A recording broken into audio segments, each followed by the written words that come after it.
Namaskaram. 1000 names and 1000 stories. 420th name. Parameshtine Namaha. The time had come for Rama to conclude his incarnation. Through Kaladeva, the Lord of Time, Brahma reminded Rama of the purpose of ending his earthly mission. As the first step in concluding the Ramavatara, Lakshmana began his journey towards Vaikunta.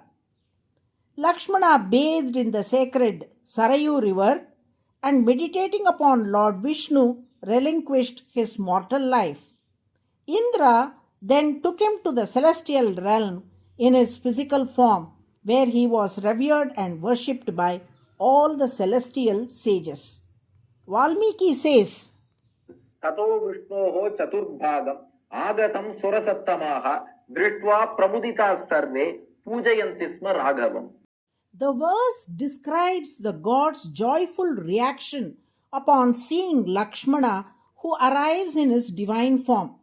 Upon witnessing his presence, the gods become filled with happiness and offer their worship to him, recognizing his supreme power of divinity. Rama established two kingdoms, Kushavati and Shravasti, and crowned Kusha and Lava respectively as the kings of these places. After ensuring their reigns, Rama prepared for his final journey to Vaikunta. Similarly, Sugriva coronated Angada and accompanied Rama on his sacred voyage. Vibhishana approached Rama and expressed his desire to accompany him on his final journey.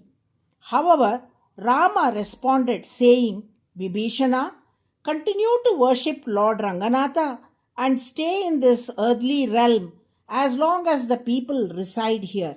In due course, you will join me. Similarly, Rama told Hanuman, मत्कथा प्रचरिष्यन्ति यावल्लोके Harishwar तावद् रमस्व सुप्रीतः मद्वाक्यम् अनुपालयन्. that is, as long as the people continue to worship Lord Harishwara, you should remain in this realm, following my instructions and devotion. This is Rama's blessings or declaration, saying that the Ramayana will be sung and remembered for eternity and that Hanuman will live forever, spreading his name and stories across the world.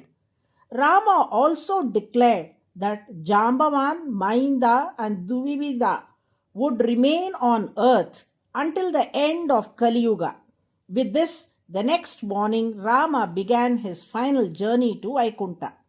Wearing a simple yellow garment, Pitambara, chanting the Brahma mantra and holding the darba grass in his hand, Rama left the palace. Sridevi and Bhudevi accompanied him, with Sridevi on his right and Bhudevi on his left. The Vedas in the form of Brahmins followed him. Upon learning that the gates of Vaikunta had been opened, the sages too began to follow Rama. Bharata and Shatrughna, the people of Ayodhya, along with birds, cows, and all living beings, followed him on his final journey.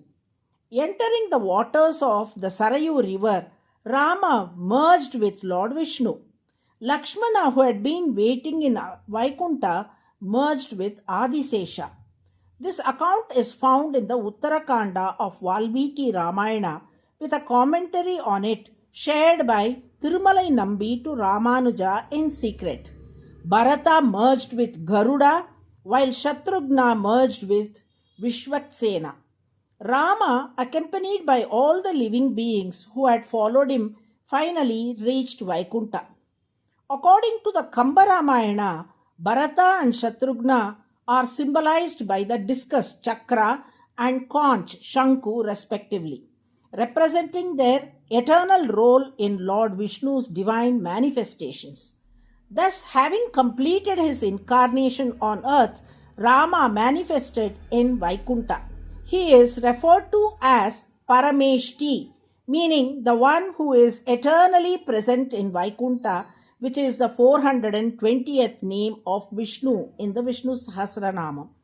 By chanting Parameshtine Namaha. The devotees will attain the highest positions of life and be blessed by the grace of Sri Rama.